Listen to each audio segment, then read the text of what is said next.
জিন, আপনাকে স্বাগতম। জিন মাথা দুলালো। জিন তারপর নামজুনি ও তের দিকে তাকায়। মহারানী আয়ু রাজকুমার জঙ্কুকের জন্য রাজ্য সম্বন্ধে শিক্ষা ও তার রাগ নিয়ন্ত্রণের জন্য আমন্ত্রণ করেছেন তাদের। জিন চোখ গেল তের দিকে। এই পুচকি মেয়ে নাকি আমার ভাইকে আদব শিখাবে? শিক্ষক আমি, আমার বোন নয়। সে আমার সাহায্যকারী। জিন এবার কাঁধ পর্যন্ত চুল মেয়েটির দিকে তাকায়। ছোট টানা টানা চোখ, মুখে দৃঢ়তার ভাব। আহা, ইন্টারেস্টিং। আমাকে দেখে যেখানে সকলে কাঁপছে, কিন্তু তার এত সাহস। আমি মোটেও পুচকি নই রাজকুমার জিন। কথা শুনে জঙ্কুক পিছে মেয়েটির দিকে তাকায়।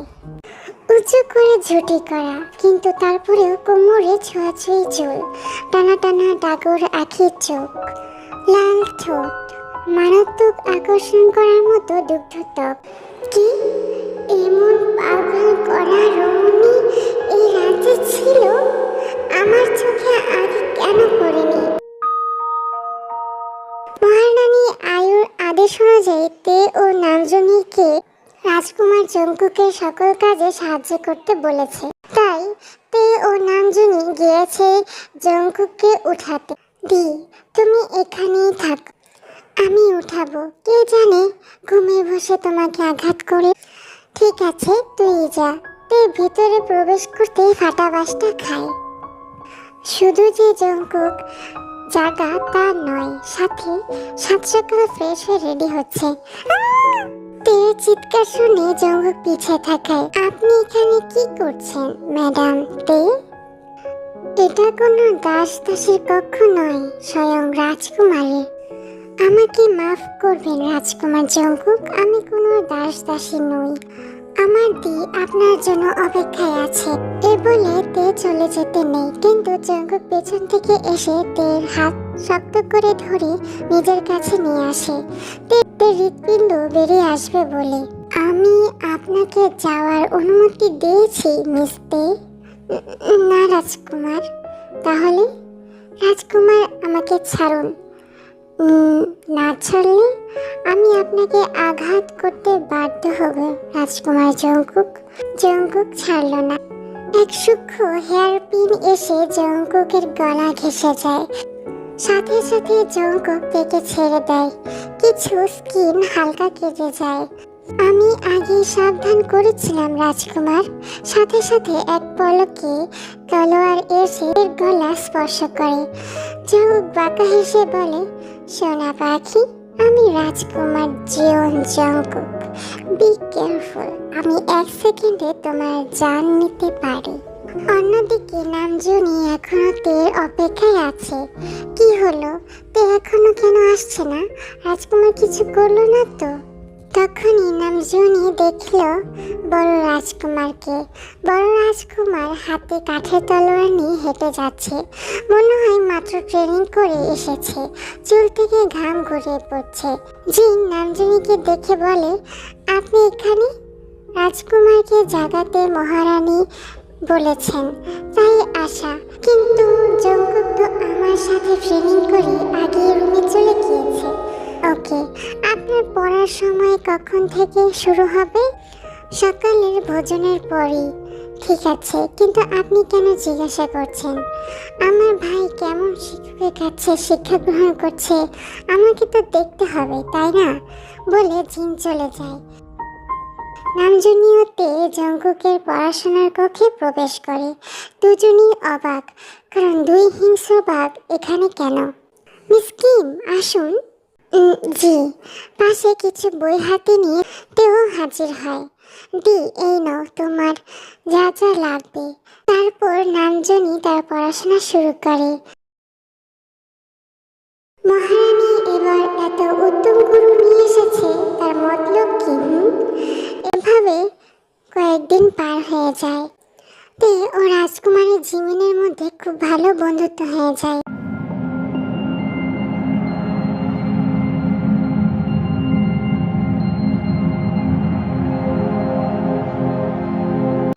তে ও জিমিন একসাথে নামজুনের কক্ষে আসে। দি, তোমার যা লাগবে আমি এনে দিয়েছি। পেয়েছি।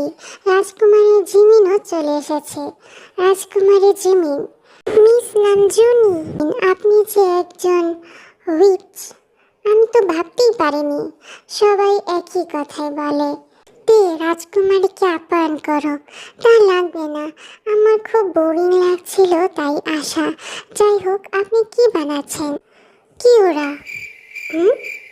অন্য ভাষায় যে কোনো ক্ষতের প্রতিষেধক।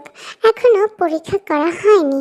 তখনই দাসের আওয়াজ পাওয়া যায়। রাজকুমার জংকুক জিন সেনাপ্রধান শিকারে আহত হয়ে এসেছেন। দ্রুত রাজবৈদিকে ডাকুন। তিনজনের বুক দুমড়ে মুছে আসে। দ্রুত তারা রাজকুমার ও সেনাপ্রধানের কক্ষে চলে আসে।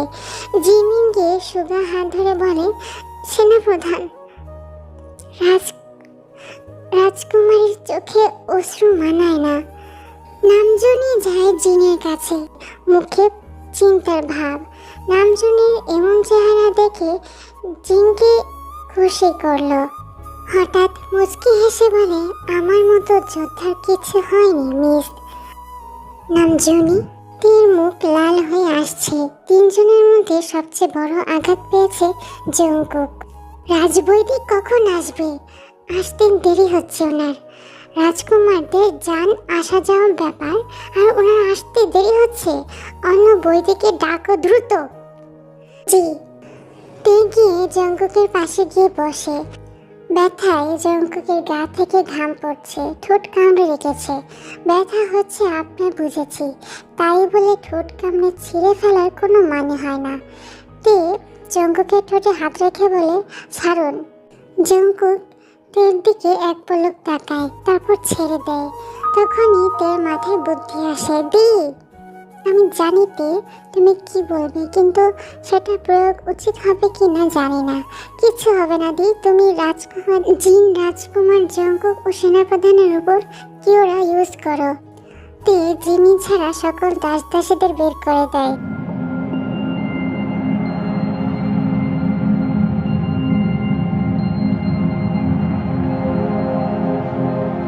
রাজকুমার সেনাপ্রধান পুরোপুরি সুস্থ হয়ে যায়। বলেছিলাম না কাজ করবে। এক উইচ আমাদের রাজ্যে কেন? মহারানীর আদেশে রাজকুমার জংকুকের জন্য। রাজকুমারদের এমন অবস্থা দেখে, নিজের মধ্যে ব্যাকুলতা দেখে তিন যুবতী বুঝতে পেরে গিয়েছে তাদের মনের অতল গহ্বরে থাকা ভুল মানুষের প্রতি ভয়ঙ্কর অনুভূতি, যা তাদের বিপদের শুরু। ইতিমধ্যে রাজকুমার জংকুকের আহত হওয়ার পরেও রাজকুমারী জিমিনের সেনাপ্রধানের কাছে ছুটে চলে যাওয়া ব্যাপারটা পুরো রাজপ্রাসাদে ছড়িয়ে পড়েছে। রাজকুমারী জিমিনও তাহলে কাজে আসলো না। ভেবেছিলাম রাজকুমার জংকুককে প্রেমের ফাঁদে ফালিয়ে দুজনকে একসাথে শেষ করে দিব। জিন তো সারা বছর যুদ্ধে থাকে, আরও কয়েকটা বছর না হয় থাকতো, নিজে থেকেই শেষ হয়ে যাবে। কিন্তু এত বছর যুদ্ধে থেকেও কেন শেষ হলো না, এটা হলো ব্যাপার। এই পোলা কি কই মাছে জান নিয়ে জন্মেছে?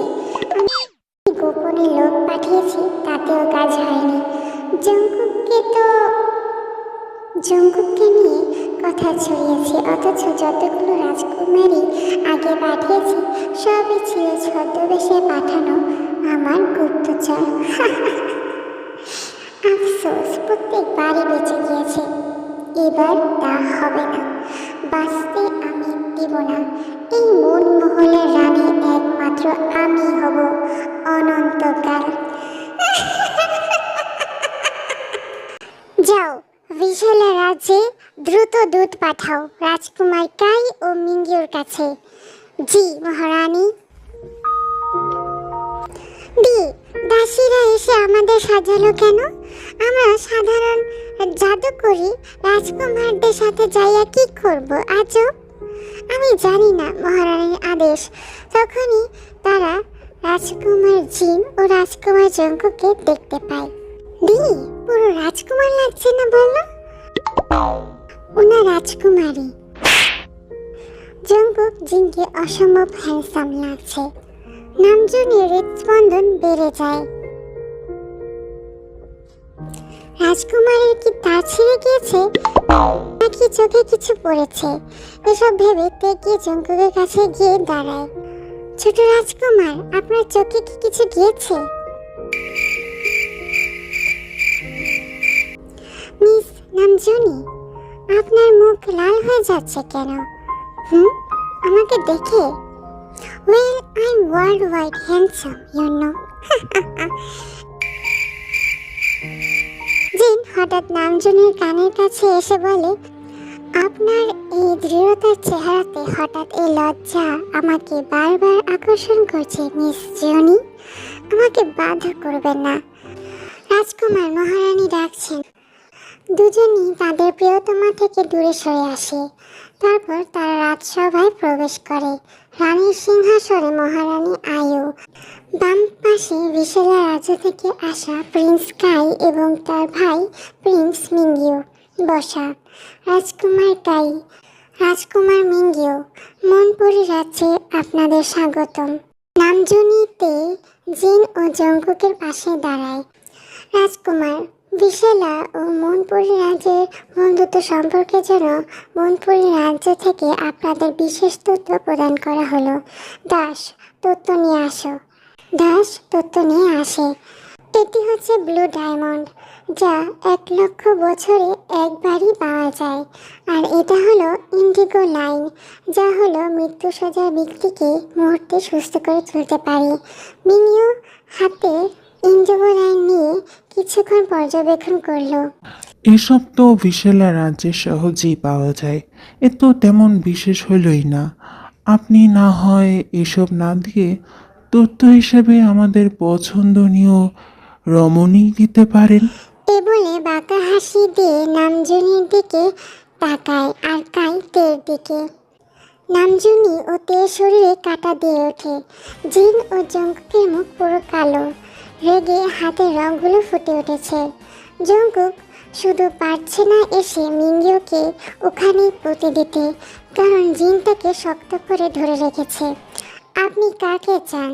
যেমন রাজকুমারের পাশে দাঁড়ানো 2 রমণী। রাজকুমার কাই, আপনার চোখ নামান, কারণ আপনি কোনো দাসদাসীদেরকে নিয়ে নয়, বরং আমার ও আমার ভাইয়ের হবু স্ত্রীর দিকে তাকাচ্ছেন। আমরা আমাদের স্ত্রীদের প্রতি যথেষ্ট সংবেদনশীল যে সামান্য তাকাবে। 1 সেকেন্ডও চিন্তা করব না সামনের কুত্তাটাকে একদম জানে মেরে ফেলবো। কত বড় সাহস! রাজকুমারকে কুত্তা বলা হচ্ছে? এই ছিল আপনার সৎ ছেলের আদব, মহারানী আয়ু। কি বলছেন এসব রাজকুমার? ঠিক বলেছে ভাই, আগামী 3 দিনে আমাদের বিয়ে হচ্ছে। মনমহলের নতুন রানীর আয়োজন করা হোক। সৈন্য, আয়ু, রাজকুমার কাই ও রাজকুমার মিঙ্গিওকে গ্রেফতার করো এক্ষুনি। কি বলছেন রাজকুমার? আমি আমি আপনাদের মা, আপনি আমাদের সাথে এমন করতে পারেন না। না, আপনি আমাদের মা নন। আপনি ষড়যন্ত্র করে আমার আসল মা বাবাকে হত্যা করেছেন, এত বছর শাসন করে গিয়েছেন। আমরা রাজকুমার হয়েও আমাদের ক্ষমতা আপনি নিয়ে নিয়েছেন। আমাকে পাঠিয়েছেন যুদ্ধে আর আমার ভাইকে রাজ্যের ভিতরে মেরে ফেলার ফোন দিয়েছেন। আপনার খেলা শেষ, এখন আমাদের শুরু। তোরা প্রস্তাবি, আমাদের আটকানো তোদের কাল হয়ে দাঁড়াবে। আমার হবু স্ত্রীর দিকে বাজে নজর দিয়েছিস, তোর কাল তো আমি নিজে হব। এ বলে জঙ্কুক তার তলোয়ার বের করে। সেনাপ্রধান দৌড়ে এসে জঙ্কুককে থামায়। থামুন, থামুন রাজকুমার, তারা রাজকুমার, এত সহজে মারা যাবে না। 2 রাজ্যের মধ্যে যুদ্ধ শুরু হবে, তা এমনিতেও হবে। থামুন, আপনার বিয়ের আগে যদি যুদ্ধ হয়ে যায় তাহলে আপনার স্ত্রীর কি হবে ভাবুন একবার। জঙ্কুক ইয়ঙ্গির কথা শুনে তলোয়ার নামায়। কারাদণ্ড করা এখনই। আর এদিকে এত তাড়াতাড়ি এত বড় কাহিনী হয়ে গেল, পুরো হতভম্ব হয়ে গেছে নামজুনি আর তে।